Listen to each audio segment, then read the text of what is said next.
The Bible tells us in Exodus 15, We've collected a couple of horses' hoofs. The Egyptian army was a huge army. The Gulf of Aqaba, at this crossing site. The account of the Bible, it would have to be in a deeper part. These events took place some 3,500 years ago. The Red Sea is holding a dark secret.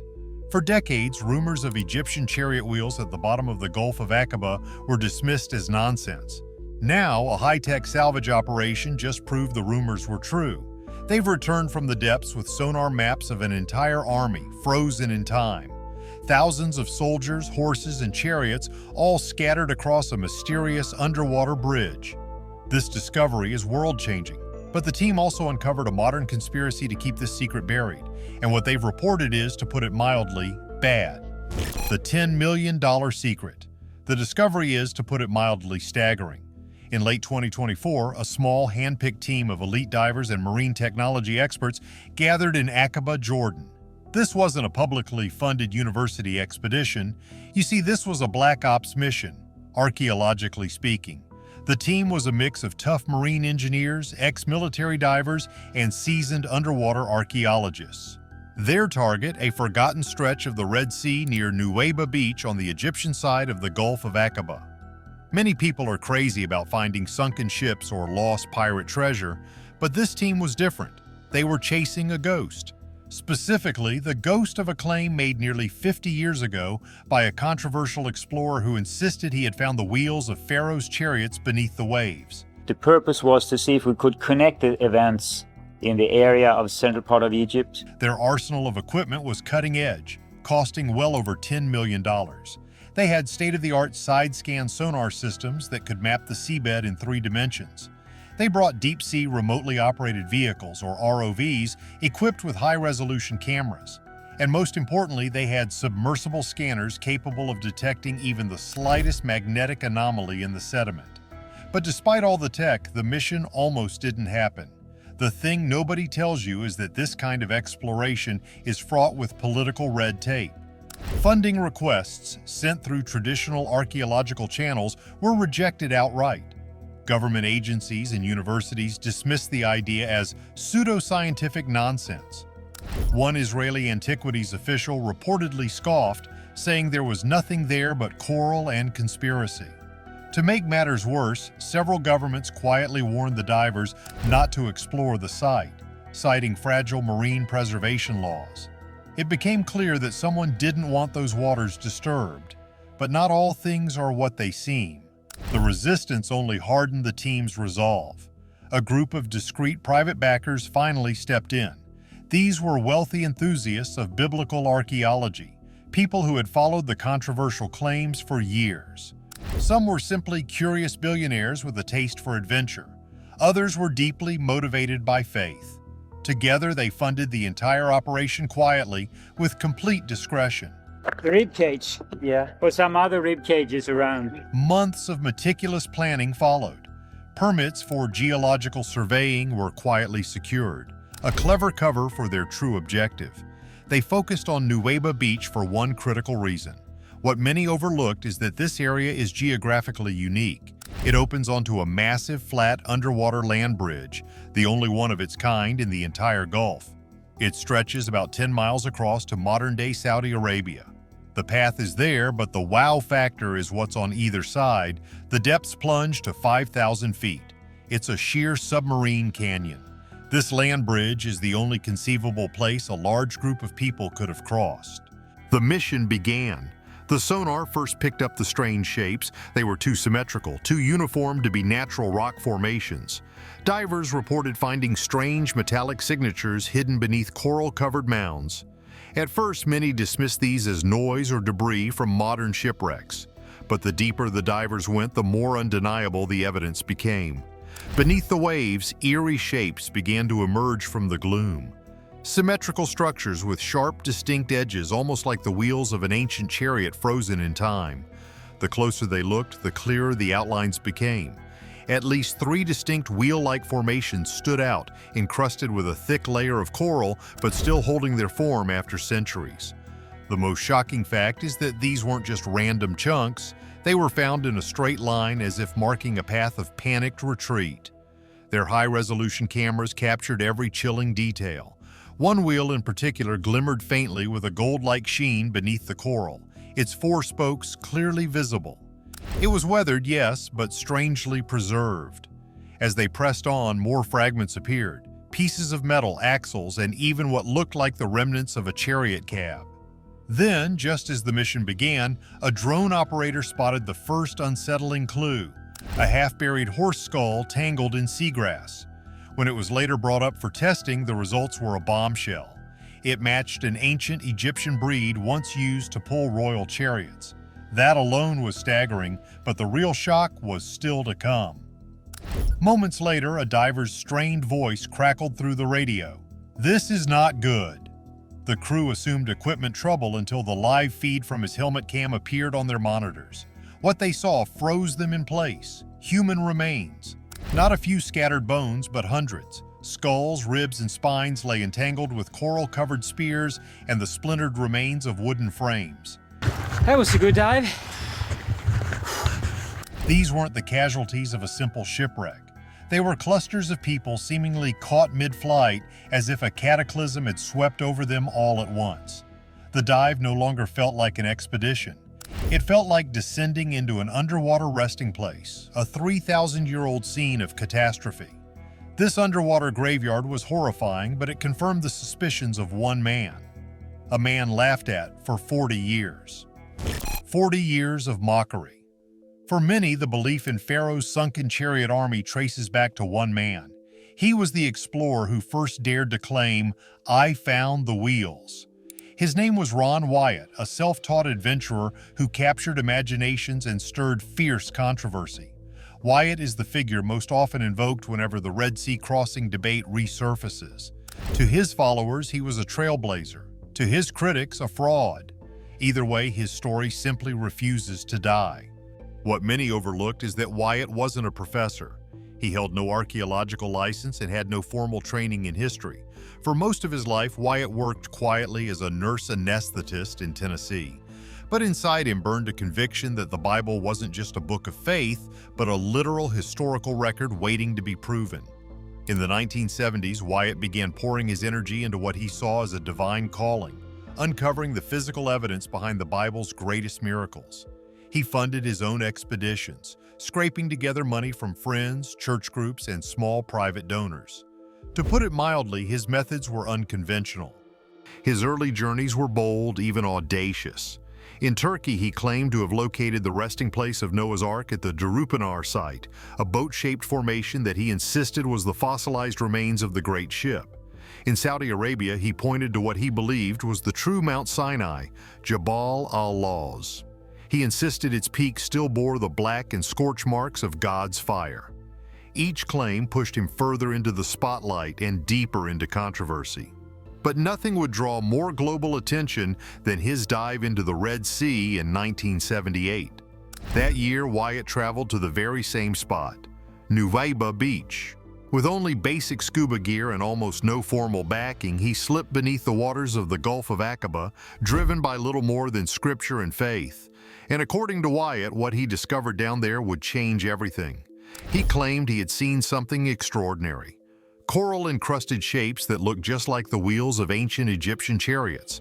But here's the wow factor that got everyone talking. He didn't just see one type of wheel, he said some had 4 spokes, which were common for standard Egyptian chariots. But he also claimed to find wheels with 6 spokes and even 8 spokes. This is a crucial detail. 6 and 8-spoked wheels were extremely rare and technologically advanced for that period. He didn't do anything, I didn't do anything. And I saw all his teeth, and he was just curious to look at me, and then, and he was gone. They were reserved for the Pharaoh himself and his highest-ranking generals.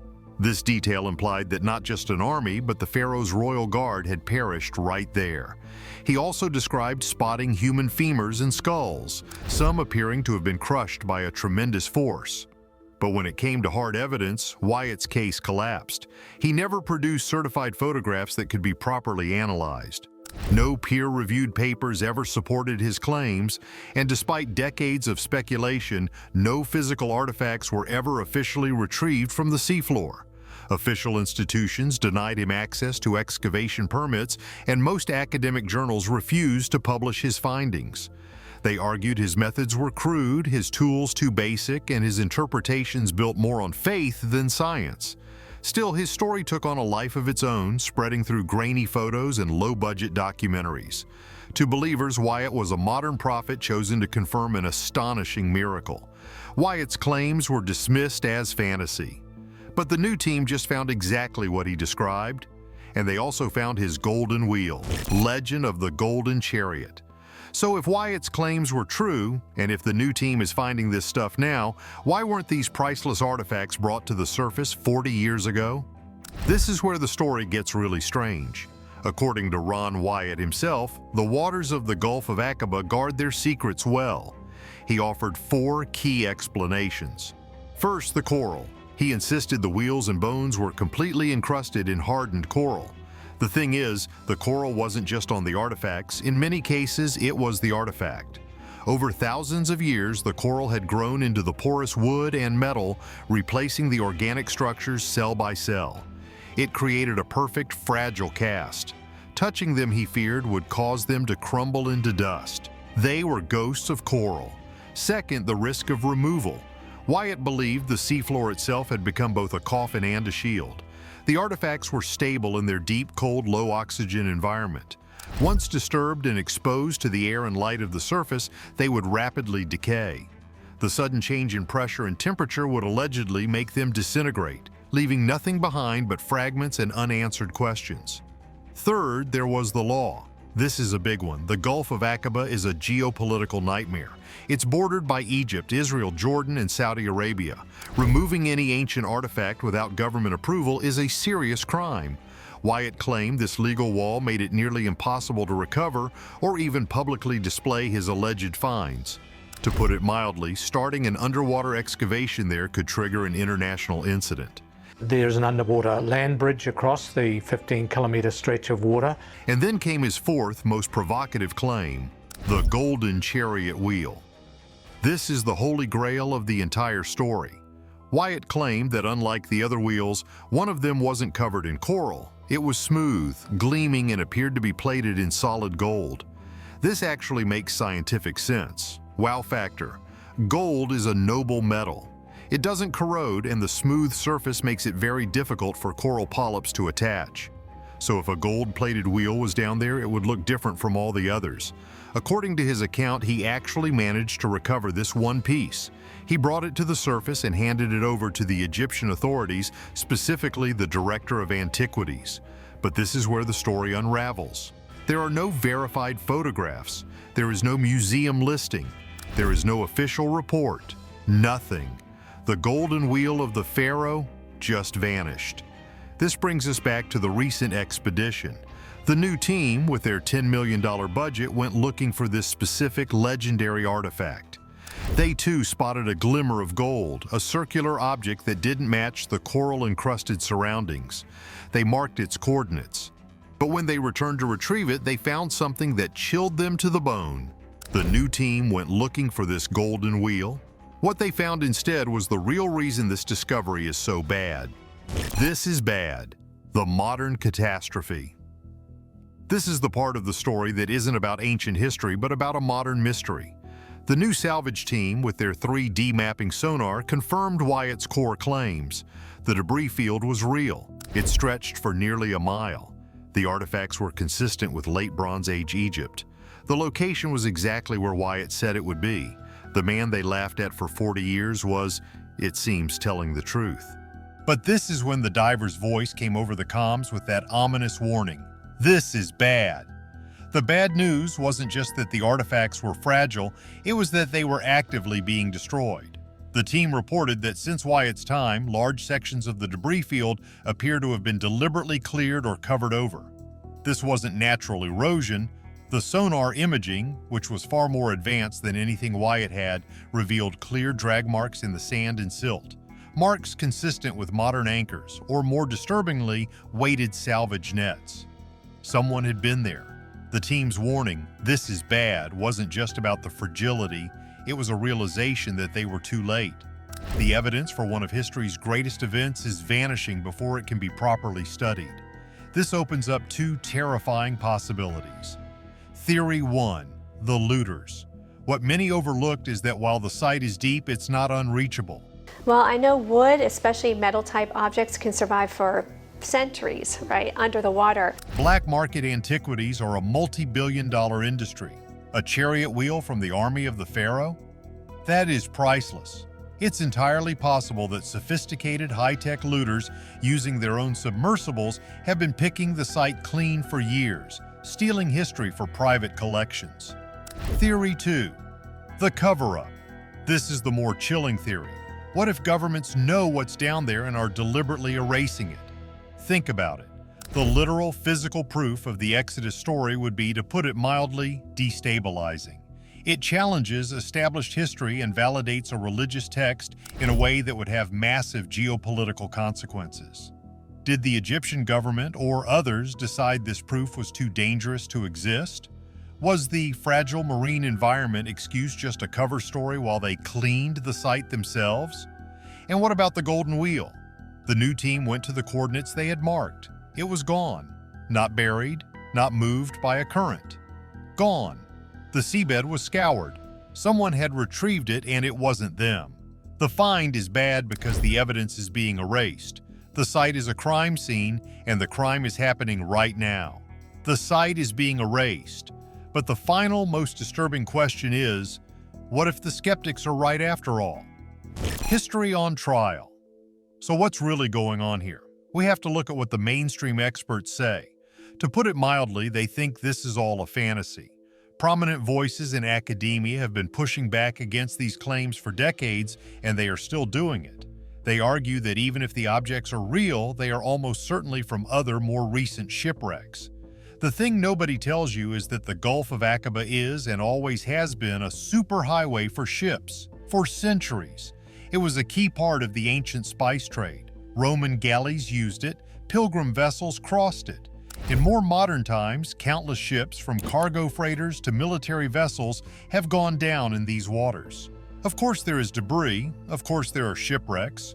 These experts say that what Wyatt and the new team found are just random bits of cargo, old ship parts, and most of all, coral formations that just look like wheels. It's a classic case of pareidolia, the human brain's tendency to see patterns, like a face on Mars or a chariot wheel in a lump of coral. They say it's just a simple case of people seeing what they desperately want to see. But are we missing a key detail? What many overlooked is that the sinking ship theory just doesn't hold water. When you look at the evidence the new team has gathered with its $10 million sonar, the skeptics' argument falls apart piece by piece. First, the artifacts found are not from a single ship. A single sinking ship leaves a concentrated wreck site, a hull, a debris field. This is a mile wide. Finding these items, not just what I saw, but some of the other things that I have seen in Ron's previous work. It's a trail of destruction, as if a massive group was wiped out while on the move. A single ship doesn't shatter into thousands of pieces across more than 5,000 feet of seabed. Second, look at what the debris is. This isn't pottery or barrels of wine or chests of coins. It's a massive collection of military hardware. We're talking hundreds of wheels, axles built for speed, and the frames of war chariots. These aren't parts from a merchant vessel.